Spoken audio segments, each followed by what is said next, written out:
welcome to the Gaelic Gridiron podcast, the show for Irish American football fans, coming to you at the start of week 6.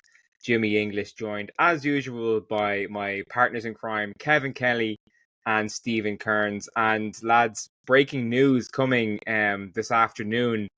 Quite shocking, frankly, the fact that Robert Saleh, the Jets head coach, has been relieved of his duties after the Jets succumbed to the Vikings in London. And no one really saw it coming. I mean, Kev, we were at the game in London and, Rodgers almost pulled off the upset, almost pulled off the comeback. He was driving down the field with under 2 minutes to go. And if it wasn't for that ill-fated interception, he almost would have pulled it off. So, first of all, did you enjoy London, Kev? Did you have a blast at the Vikings game? Ah, yeah, come on. It was the atmosphere was great. Just the whole day was fantastic. The Vikings did a great job over there in London, and just to come out with the win. Like, obviously, that last drive, I was definitely a little nervous going down the field, but no, it was great to see the Vikings come out on top.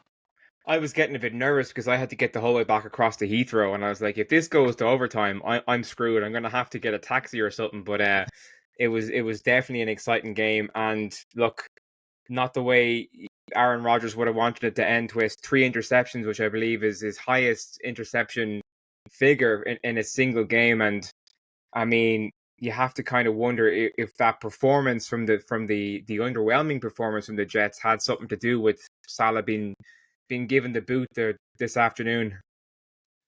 I mean, you can't really put that on the head coach. I mean, a lot of NFL fans, not pundits, because all the pundits are quite shocked by this news. A lot of fans will put a loss on the head coach, not on the offense, not on the player. Those were 3 bad decisions by Aaron Rodgers. That falls on him. That's not Saleh's fault.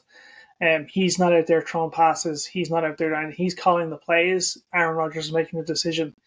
He didn't look great. He took a fairly decent beating at the hands of that ferocious Vikings defense. Yeah. And relieving Saleh 5 weeks, 5 games into the season already. Shock to everyone. I was saying to Kev before we started, Tony Dungy, when he was with the Buccaneers, he started 2-3, and he said, "I'm glad they didn't fire me because I ended up bringing the team to the NFC Championship game that season." I think that was in 2009. I think that was, but a lot of the pundits are shocked. They're wondering why this happened. Was this just the GM? Was this Aaron Rodgers throwing his toys out of the pram and demanding a change at head coach? We won't know. It'll probably come out eventually, but right now it's badly handled by the Jets. The fact that they forcibly escorted Saleh out of the building and didn't let him say goodbye to the players or tell them anything like that was really poorly handled. The Jets are now the worst managed team rather than the Panthers. It feels like a bit of a knee-jerk reaction, Kevin. I was reading, this is the first time that owner Woody Johnson has fired a head coach mid-season. And I absolutely agree with Twist. I mean, it definitely feels like, and often sometimes, or a lot of the times, is the case that the head coach is being scapegoated here for his team's, I suppose, poor performance. But just to echo what Twist said there, Rodgers had a stinker, let's be honest, on Sunday overall. I mean, he did have a couple of consolation touchdowns. He did pull them back with a touchdown to with 5 minutes to go thereabouts. But I mean, overall, the first 2 interceptions were awful.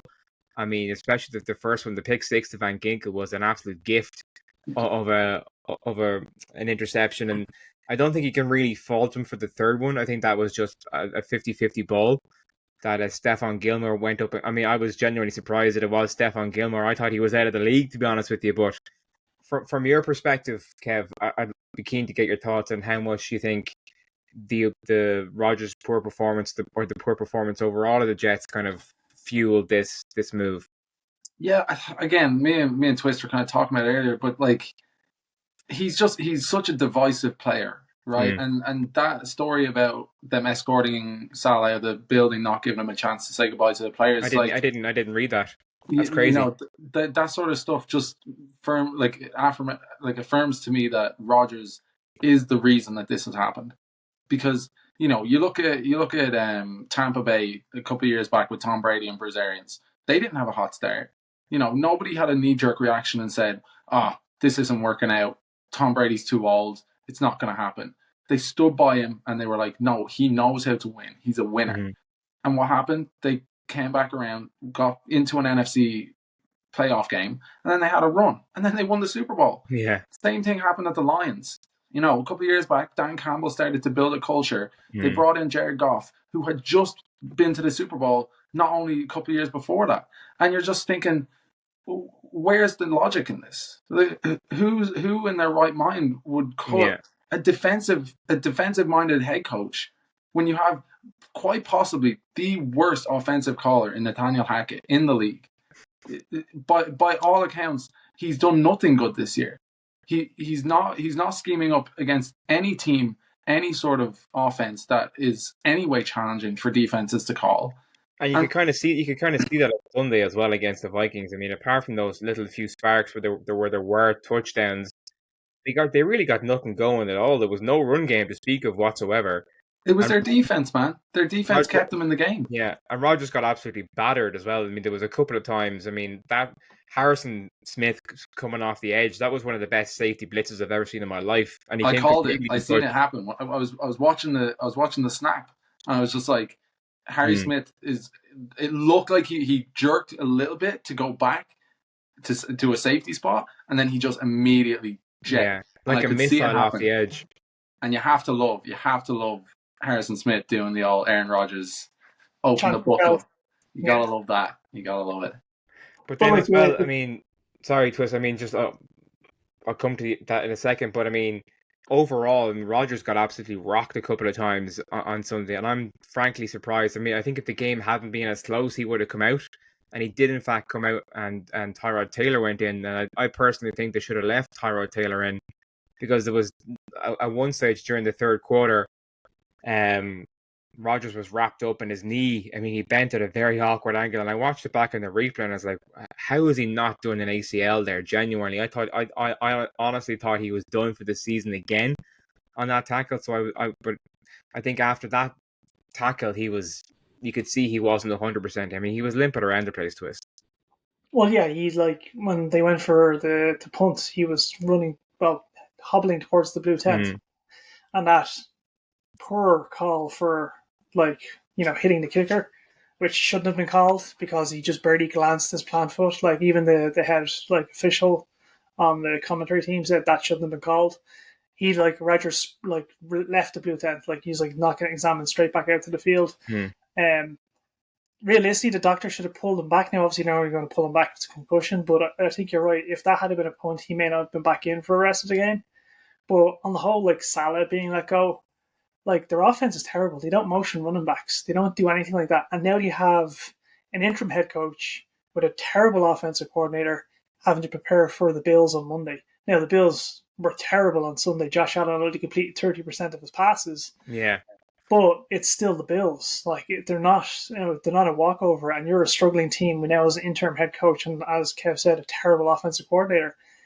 I don't see the Jets winning too many more games this year, and I do believe Saleh is a scapegoat.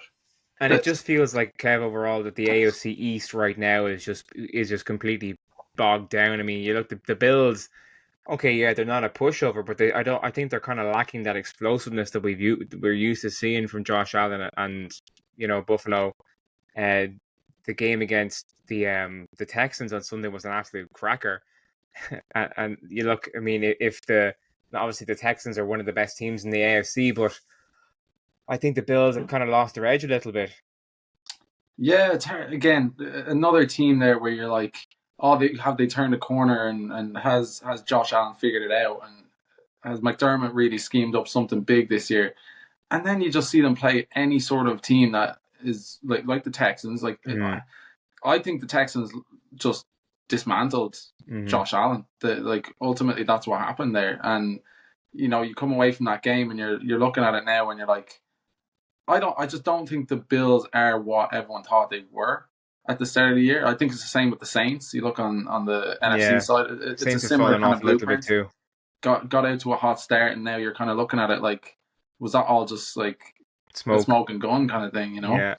I think you touching the Saints there. I mean, if Patrick Mahomes would basically no weapons whatsoever, 2 weapons, barely in Travis Kelce and Xavier Worthy can come out and still beat you, then you're kind of in trouble. And I was watching the highlights back on yesterday evening. Derek Carr had a couple of questionable throws, I think, that he might want to have back. But we'll touch on that in a second. Twist, you're going to jump in there. Sorry. I was just going to say the big issue with the Bills game was Josh Allen was knocked out cold, like out cold on the field. Like he shouldn't have been put back into the game. I think that affected his ability to play and make decisions throw, because you see after that point, like he just wasn't himself, and that's kind of a failure on like the medical team to pull him. But again, he's the type of quarterback who's going to run. He's going to put himself in that position. He just needs to learn to slide and not put his head down. But on the Kansas City side, don't forget our old pal Juju Smith-Schuster had a huge day. 100%. I was just going to say that he really has had a great resurgence with. I mean, people forget that he won a Super Bowl with Kansas City. Like he is really an underrated receiver, and I think now he's going to have a lot more opportunities and a lot more targets because Mahomes is going to have to lean on him, considering how thin they are at the skill position. Definitely. I mean, like you look at it, it is a case of Pat Mahomes is just going to win a Super Bowl with nobody. Like the Patriots, the old joke was Bill Belichick will walk into a Costco and pick a bag boy off the end of a checkout and put him and he'd be the number one receiver on the team, like in the Super Bowl. I think Pat Mahomes has tried to replicate that mythos, like he can win with anybody. I mean, he showed it against the Saints. There was obviously another blatant pass interference call missed against the Chiefs. That just seems to be, part and parcel of it now. Like it's going to happen every week. It really brings home the point that maybe the refs should be held accountable for blatantly missed calls. That's something fans have been calling. The standard of officiating has just, completely gone downhill this year. I mean, you even look at some of the recent Steelers games, and we are going to talk about that in a second because I have some thoughts there as well. But I think it was the Colts where Watt was being bear hugged numerous times, and the refs missed. There wasn't a single holding call against the Colts offensive line in that game, There's a stupid rule as to why Watt doesn't get called as much, because Watt's it's the head of officiating, former head of officiating came out and said that because Watt's main move at the line is a rip. Yeah. He can't be called for holding because he's ripping through the person's arm. It's only if they impede his legs. If you put both your arms around a player and restrict his movement, I'm sorry, that's a hold. If they impede his legs when he's doing a rip, that's called a hold. So, you've seen, like you've done a couple of times, you've done a couple of spin moves like Highsmith done against the Cowboys. I think he's trying to change it up because he's not getting the calls. He's been quiet now the past couple of games. I think just bringing it back to the Jets, right? I've just been really thinking about this one all day because, as a head coach, would you want to be Aaron Rodgers' head coach right now? No. I don't know who wants that job because the way all the reports this morning came out was just like they will have a new head coach by Monday. So does that mean they already have it lined up, or do they mean that the defensive coordinator is going to be interim head coach? Yeah, but just but by the way the reports read, by the way Schefter was saying it, that it was going to be there will be a new head coach by Monday. But who's going to touch that? Like genuinely, who's going to touch that job right now? That's the poison chalice. Aaron Rodgers, we all you talk about Tom Brady a few minutes ago. I think Aaron Rodgers is just as hard to work with personally. Just that's the kind of sense you get that he is. He might be maybe Belichick. Like, is Belichick the only type of coach that could actually rein him in? No, I don't think Belichick would want that. I don't think he'd want it. But I'm just wondering: is he the only person that would actually, in his right mind, actually be able to get Rodgers to listen to him and say, you know what, you actually need to cop onto yourself here now, and you need to start listening because what you're doing right now is dividing a team that actually had their shit together. And now you're kind of sitting in this situation where the whole team, like I said earlier, is like if Saleh had to leave the building without saying goodbye to anyone, that means that people in there wanted him to stay, and a lot of people wanted him to stay. Yeah. I So think maybe Belichick, maybe Andy Reid, and possibly Sean Payton because he handled the I Russell was Wilson going to say Sean situation Payton. Yeah, in well, I just Denver. think Belichick has such a nice cushy job now with his media gigs. I can't see him going back to coaching at any point. I mean, he's mid-70s at He's this too busy stage. learning about Instagram and dating his 20-year-old. Exactly. That man is living the life right now. He's never going back to the sideline in a coach role. And he's Neither doing is the Manning cast all the time neither as is well. Nick So, Saban for that matter. Those boys are set now for life. That's it. yeah, I just Uh, think, yeah, sorry to respond. now I've lost my train of thought. So we had a really successful London game last weekend. It was the atmosphere in Wembley was electric. I couldn't believe. Oh, sorry, not Wembley, Tottenham. Tom say. Just like I mean, and I think sometimes I used to find going to London games that it didn't really feel like a home game, if you know what I mean. It was felt like a more like a neutral game. But I think they really went all out this year in getting it to feel like a Vikings home game. You know, they had the mascot, they had the skull, they had the horn. They had both end zones. I mean, it wasn't one end zone each, if you know what I mean. It was both Vikings. It was Viking branding. So I think they did a great job. And I think it's going to be hard this weekend coming for the Bears and Jaguars to capture that same kind of energy. I think the Vikings bring a certain type of energy with them. And I'm not sure if the Bears are going to travel as well as the Vikings did, but I'm still excited because both the Bears and the Jaguars are coming off wins. Trevor Lawrence got his first win of the season there on Sunday. I can't remember who they played. Oh, The Colts. It was the Colts. the Yeah. So surgeon Joe Flacco. there's a whole other kind of worms we're going to talk about in a second. Is the possibility that Joe Flacco should be the Colts starting quarterback moving forward at whatever age he is. But Kev, um, give me your thoughts on, I suppose, what you think is going to go down between the Jaguars and the Bears this weekend when in Tottenham, and who has the advantage. Yeah, like that now. Obviously, the Jags with them having such a presence in the UK and having been in the UK now for however many years. What is 7 years? I think it's coming up on. A long time, yeah. I can't see the Bears winning that game just because Trevor Lawrence and their offense now are starting to get into a bit of a groove. And to be honest with you, 2 weeks ago they didn't look that bad either. It was just unfortunate that and it's the same with the Bengals. Like I know it's a different game, but like they had a phenomenal game against the Ravens, and you can't fault anyone there. Maybe the place, or not the place kicker, but the holder. Like I think that the Jags are going to come out on top in this one because I'm still not up on Caleb Williams. I still don't believe it. I still don't think that he's what everyone says he is. He's no Jaden Daniels anyway. He's inconsistent. Yeah, he is no Jaden Daniels. Now, just to go back to one point about the Vikings being in London, they did a phenomenal job, Jim. And to be honest with you, like the best part about it for me was going up to the bar was easy to get a drink because everyone from Minnesota is so nice. They weren't going to tell you to get to the back of the line. So Midwest nice, huh? Yeah, Midwest nice is right, but yeah, no. All in all, the Vikings did an absolutely amazing job. And I got to meet Tatum Everett of the Vikings media, which was pretty awesome. Yeah. So yeah, it was good that they were out and about in the street and they were mixing and mingling with the fans. It just really felt, like you said, like a home game, which was nice. Kev Twist. Caleb Williams obviously has been improving week on week, but at the same time he is prone to slow starts and silly mistakes still as a rookie and throwing interceptions. So I think it's going to be close this game, but I don't think it's going to be as entertaining as the Vikings and Jets.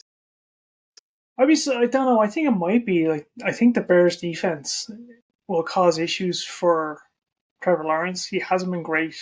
He's had a really terrible start to the season. It looks like he may have finally broke the terrible tower curse by getting his first win. But Caleb Williams, I know it was the Panthers, but he looked good against the Panthers. He developed his chemistry with him and DJ, where it was phenomenal. Yeah. That was a real the Panthers revenge have game. come back down to earth in a hurry. They were fucking awful on Sunday. Oh, they were terrible. Yeah, dreadful. But, he built that chemistry, and it's almost like it was a warm up fight before the actual title fight. It's not really a title fight, but the analogy's there. Like the Panthers were the warm up before the trip to face the Jags, and the Jags are the home team, the London Jags. But they're actually the away team in this one on Sunday coming. It's the week after the I say de facto away team because they're both technically away teams. Yeah. But I But mean, like, it's the London Jags, so yeah, they're always going to be like, quote, the home team, regardless of what jersey yeah, color they wear. But I think Caleb Williams is going to come out, and I think he will actually be able to beat the Jags, and I think the Bears will beat the Jags quite handily, okay. possibly by 2 scores, mainly off the back of the defense. Yes, there's going to be Caleb Williams' stupid mistakes, but I've seen some growth against the Panthers, and yes, people are like, "Oh, it's just the Panthers." It's still a team. It's still a professional team. You know, They don't. they've gone up a notch over the Jets. The Jets are now number 32. They're 31 Yeah, in my eyes. But they're been a still a weird professional season. team. They're still putting out like pro caliber starters out there. I think the Bears will get the win. I'm very surprised with how quiet Roma Dunze has been this year. Yeah, I really was expecting him to be his wide receiver one, or at least contending for it, and he just hasn't really had a sniff. I mean, he's had a couple of receptions here and there, but when you look at the other highly touted receivers that have come in as rookies this year, Malik Neighbors and Marvin Harrison Jr., and you would have held Roma Dunze in that same kind of level pre-draft and preseason, but like levels of production wise, just we haven't heard his name at all really compared to how no, much not at we've heard all. the others being talked about. And to be fair, you got to look at the Giants beating the Seahawks this weekend without Neighbors. He wasn't even on the field, so Yeah. that's another team that's kind of turned a bit of a corner. I think this last weekend was really eye opening. I think for a lot of teams, and a lot of teams are now starting to find their groove. Like that, I said, It's funny how like the narrative changes so quickly in the space of a couple of weeks. When you look at the hot starts that the likes of Tampa Bay got out to, the likes of I the remember Saints we got were out. talking about the Saints and Baker and Yeah, Carr really in the MVP conversation, and then we were like, a few weeks "Ooh, ago, and now it's Danny Dimes is back a little bit. So, okay, I know Twist. Jalen Daniels is like leaning for MVP, but I mean, we talked about it a few minutes ago when Jaden Daniels and Caleb Williams came out of college, right? Caleb Williams was like the second coming. He was the hot shit coming out of college. Jaden Daniels, okay, a little bit more under the radar, perhaps was a Heisman winner. So was Caleb Williams, but like comparatively, everyone had Caleb Williams much higher rated, and I think it might be the fact that he was going to a higher profile team in the Bears, and no one really expects much from the Commanders. Let's be honest, but the Commanders have turned it around. I mean, I have been so impressed with the Commanders in the past few weeks. Terry McLaurin is having a career year there, and he was always. I mean, I always felt that he was too loyal to the Commanders, that he was wasted with the lack of decent quarterbacks he had there. But like, his patience has paid off. Like, yeah, and they've surrounded Jalen Daniels with skill weapons. positions they have as well. Like it's insane. I genuinely think the Commanders are going to be in the playoffs this year. Yeah, We can come back to this podcast at the end of the season. We also did get new news as well that we have another rookie quarterback starting this week with Drake May starting for the Patriots. Okay. I don't know if you've seen that, Jim. Yeah, he's been rolled out to face the Texans. I must have missed that. What happened? It just got announced before we came on. So yeah. So Drake May is going to start against the Texans. What was wrong with Brissett? There's nothing wrong with Brissett. It was just the statement that was released by Mayo was that they wanted May to be ready, and they believe his time is now to take the reins. They believe he's ready now. So I don't know if now is the right time against the Texans. No. That's a lot of pressure to put on May to get into a shootout with CJ Stroud. Yeah. Twist, the Steelers and Cowboys. I'm so happy I didn't stay up to watch it because it got delayed by an hour with the weather, at least an hour, and B, when it did get going, it was an absolute shit show. Like, let's be honest. I mean, there was a couple of good plays, 2 interceptions. Joey Porter Jr. got his first pick of the year, which is good. There were touchdowns, but on the whole, it was a pretty poor performance. It was when you look at go back to Porter's interception, and we had 3 turnovers in that game. 0 points off those turnovers. Yeah. When you go +3 in the turnover battle and get 0 points off them, you have to convert those. Your offense is terrible at that point. We were running back by committee behind Najee because Jalen Moran's out. So we haven't had a single rushing touchdown this year apart from our quarterback. Let's just let that our sink running in. backs haven't scored. Not a single rushing TD. One receiving touchdown by a receiver this year, an actual receiver, not a tight end. Isaiah Selemenko at one stage got completely pancaked. Yeah. Like by a D lineman who was like not even in his weight class, completely pancaked, and Fields got leveled from that. But I mean, you look at it, like the play calling wasn't great. There was there was a screen out to Muth at one point, and Pickens just jogged. He didn't even sell the fact that it wasn't a screen. Yeah. There was the overthrow, with the quote unquote overthrow by Fields. A lot of the beat writers who were covering it said it wasn't an overthrow. Pickens just gave up halfway through the route, just like jogs towards the end, and like he wasn't there. The ball would have been on point, and it would have been close to a gimme touchdown. He had that little bit of separation, but with Pickens wearing the eye black that says "I'm always fucking open," it's like, no, you're not. You're the king of 50-50 contested balls. Now, I will say, Freiermuth, he's a class act, but he can tell he's getting a little bit peeved at the whole situation, because during his post-game presser, he said that he just does what the coaches tells him to do. He makes himself available when the opportunities comes. He catches the ball. He does what he has to do. If he's open, he gets the ball. If he's not, he doesn't. He can't. He's not going to sit there and complain about not getting. He said he's not going to sit there and not complain about getting targets. And he's like, I still go there and I block my ass off every play. I may only get targeted once, but I'm going to go out and do my job. He's a Steeler through and through. Because he's a proper Steeler through and through. We don't need that kind of drama. And I mean, Arthur Smith trying to make Van Jefferson a wide receiver, he's not. That's not happening. That's not happening. And Kev, I it'd be interesting to get an outside perspective here, but I think the lack of a true number 2 receiver, and we were talking about this earlier offline, it's really coming back to bite Pittsburgh in the arse now, because if Pickens isn't getting targets and he's double covered, apart from our tight ends, only really one of whom is a now, in fairness, Connor Hayward did have a touchdown. I will give him that credit, and I'm delighted he did, because he deserves it. But our lack of quality depth of wide receiver has been exposed a little bit. Well, I heard there's a guy out in Las Vegas who's looking for a team. I know. To be fair though, you're correct. Not having that second to Pickens, especially with the way Pickens is carrying on at the minute. I think having a proper wide 2 would give him kind of a bit of a kick in the arse, and okay, I actually have to run for this ball now. I have to run for my targets, So, but I think you're going back to what you said, Jim, is like only having one rushing touchdown. You have no running back that scored a rushing touchdown this year. I think we might have 3 rushing touchdowns, 2 or 3 twisted. But across the first 5 weeks, your run game it's been abysmal. And Arthur Smith was brought in because he was run first focused. Now you can kind of point your finger at the patchwork offensive line we have at the minute. I mean, Twist, you talk about Tomiyalu being flattened, but he's only back from a torn pec. Yeah. I mean, and I'd say he's only in there out of necessity, because it's that, or who is it? Nobody really. Yeah. I don't even know. Honestly, they put in an offensive lineman against the Colts, and we were genuinely like, who is this fella? Genuinely like. Yeah. No, I think you look at the teams right now in the NFL that are performing well on a consistent basis. They have a very consistent run game.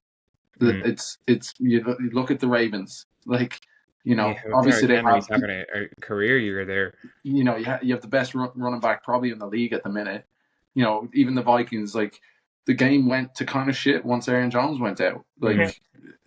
It's the basis of football. Get the run game going to open up the pass game. And if you've no run game, you're completely reliant on the pass game, and your opposition knows you've no run game. You're toast, because all you have to do is just shut down the pass game, and then there's nothing you can do. And then what happened on Sunday night against the Cowboys? CJ Stroud said it. He was on Pat McAfee earlier today, and he was saying about how the first kind of couple of weeks of this year they were kind of penalizing themselves and getting them into situations where they were 1st and 20 or 2nd and 15 or and then they'd be 3rd and long, and he was like, we just didn't get the chance to run the ball, and now they've started to get their run game into it. It's they don't have to be this 3rd down team. It's you can't win in the NFL if you're a third down team. Yeah. Like, the Vikings did that back in 2020 or 2021 when we went to all those games. Like I said, we went to all those games. We won in the last minute or the last kick of the game. And it's like, you go to a playoff game, you just get shown up because that run game, when you don't have a run game and you have like a Brian Daboll who is able to kind of see that and he's able to nitpick through it. You can't just rely on throwing the ball to Justin Jefferson all the time because you put 3 guys on him. Yeah. Eventually, they're going to stop him. Yeah. And just to call it back as well, and you could see that on Sunday as well. I mean, JJ was so quiet on Sunday. He had a couple of early receptions in the game. And then, I think he had 3 early receptions, yeah. And some decent receptions, but then, like you say, they just shut him down because they knew once the run game was gone that they'd be coming after him. But Twist, well, good news is Aaron Jones is not long term. I just seen a notification there. Kevin O'Connell said he'll be back for the Lions game. So, Twist, how do the Steelers move forward now with the glaring deficiencies on offense?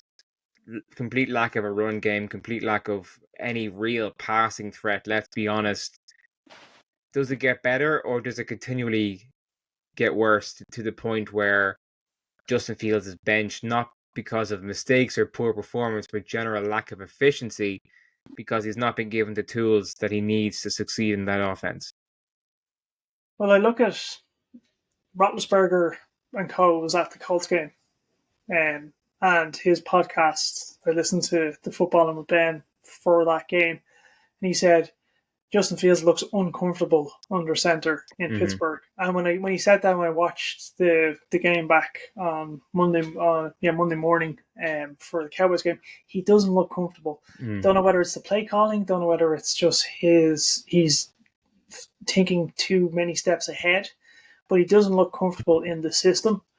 I mean, we're facing the Raiders next, so I would say that's a gimme win with our defense because they have no one under center who can play the game properly. I'm not concerned about Aidan O'Connell, to be honest with you, or Gardner Minshew, whoever they put in there. But then again, Gardner Minshew could come out and just go Minshew mania and beat us because we always play down to per teams.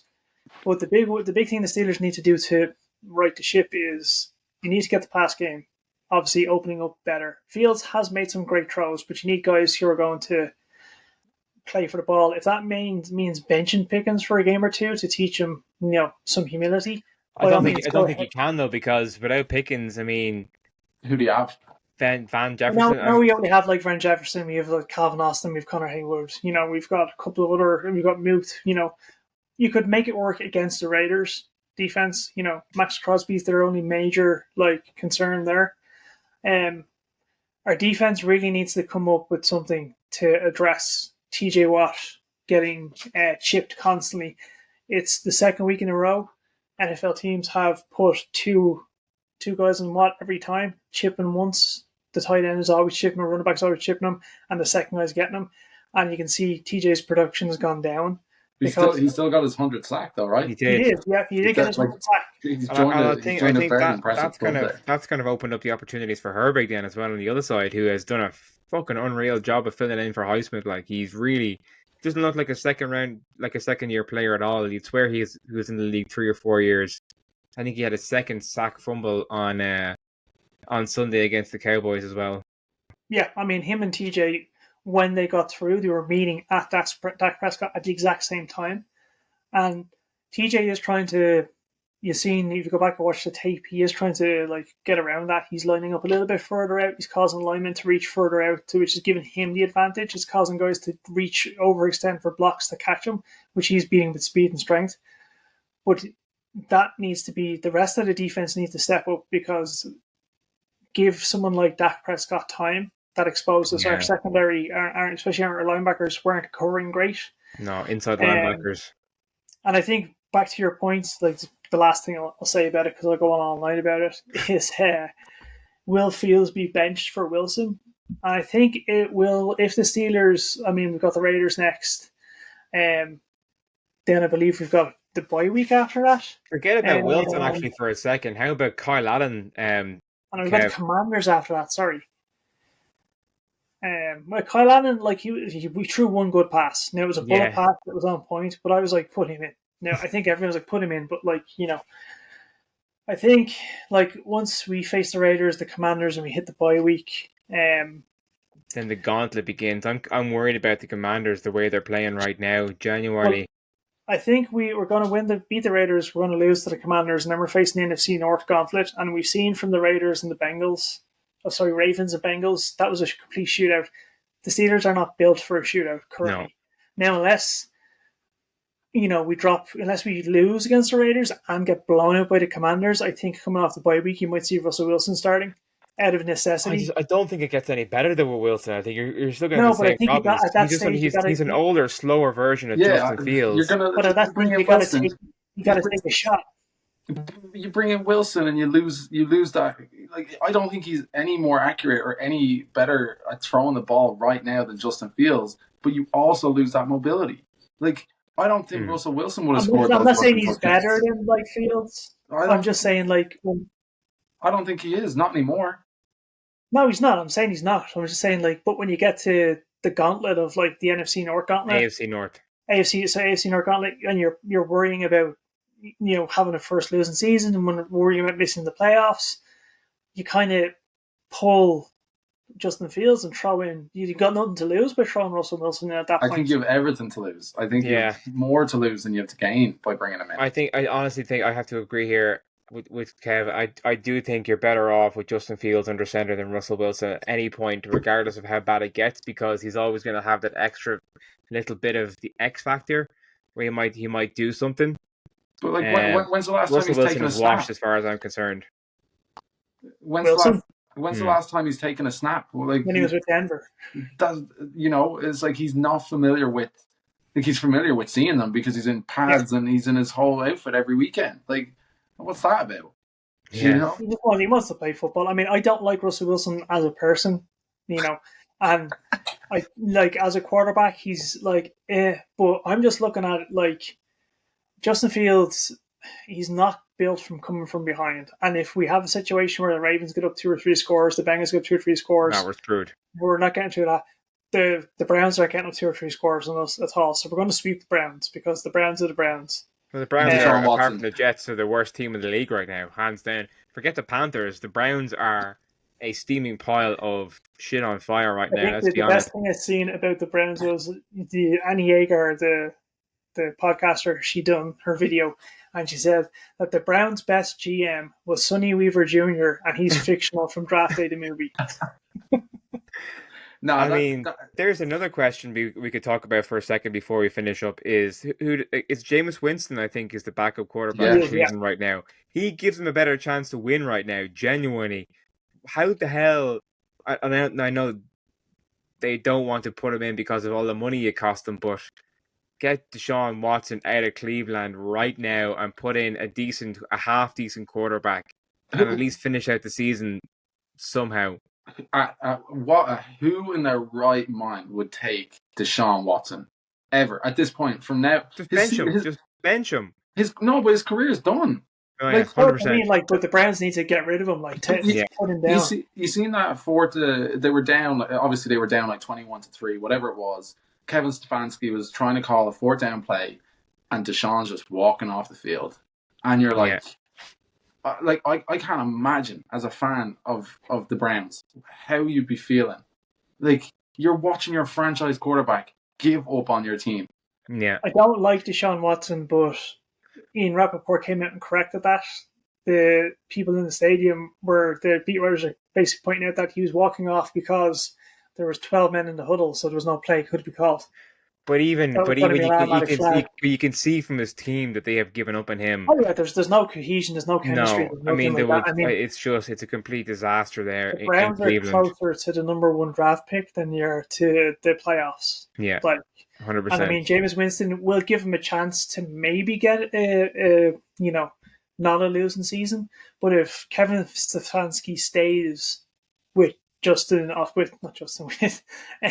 Watson, he could cost him his job. Mm-hmm. And, seeing from Brown's Twitter, they're all saying, like, if Deshaun Watson costs Kevin Stefanski his job, we're going to lose it. And I will finish on the Deshaun Watson point of someone put up a picture of him taking a photograph of the 4 Browns jerseys when he signed with the Browns on his pool table. And in the background, there's The an Atlanta Falcons jersey. Falcons jersey, and the Falcons were this close to making the worst possible mistake of their career, of the franchise. Like, Oh, lads, it's just I think it's been one of the most insane starts to the season ever. Like genuinely, it is just so mental right now, and like I'm not sure if you feel the same way as I do, but I can't believe that it's week 6. no, I can't believe it. Is I it will week say 6? before it is week 6. Before Is we week finish up, I will say me and Kev have 2 different games of the week to watch. Go for So it. I'm saying game of the week is Commanders versus Ravens. Okay. And I have the Lions and the Cowboys. Ooh, that's interesting. Because I mean, I'd look, be more so inclined to the Commanders Ravens. Is that the early game or the late game? Is I that can't a 6 remember. I and think 6 it's or just a 9? spot game. Okay. but I It's so think easy to be on Sky Sports. I'll have red zone on the way back to the airport after Tottenham Hotspur on Sunday again. I wanna throw this one in that is with back to the Jets just to finish up again with them. What would you think of Mike Vrabel going? I like that. I think just Mike as we Vrabel were is a talking great about coach.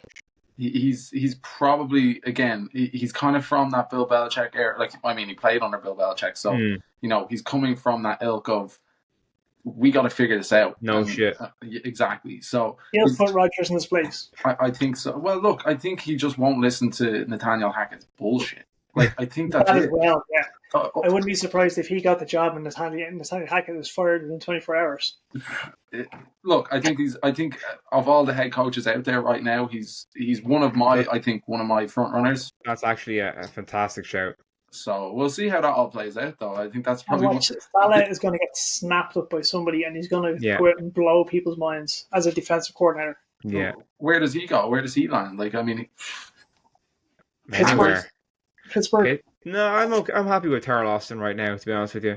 I like Austin, but I think we need a change. Defensive coordinator is not our problem to us. Our inside linebackers are our problem right now. I know. But bring Saleh in as a linebackers coach. Just get him on the staff. bring Fritz back. Bring Fritz back out of retirement. We lost Flores to the Vikings. I don't want to miss another amazing defensive coach because of that. Right, lads, I am rapidly falling asleep here. It's been a very, very long couple of days. I'm sleep deprived because of London and because of work. Thank you very much for your time, Kev. It was fantastic to see you in person in London. I'm going to be on my own now this weekend in London. I'm kind of sad. I'll have to make friends. I know. And who's gonna do my camera work for me? That's the more important question. I've been on Twitter trying to. If anyone wants to make a couple of euro or a couple of pounds on Sunday, drop me a message and I'll sort you out. You buy a couple of points. Lads, you buy a jersey of your choice. Yeah, right. Yeah, too busy saving for DH Pittsburgh. Gates best. Exactly. Yeah. Wouldn't be in the NFL shop at Tottenham Hotspur Stadium anyway. Good luck. You want those street corner jobs. Lads, look, always a pleasure. Thank you very much for your time, and we'll talk soon. Take care.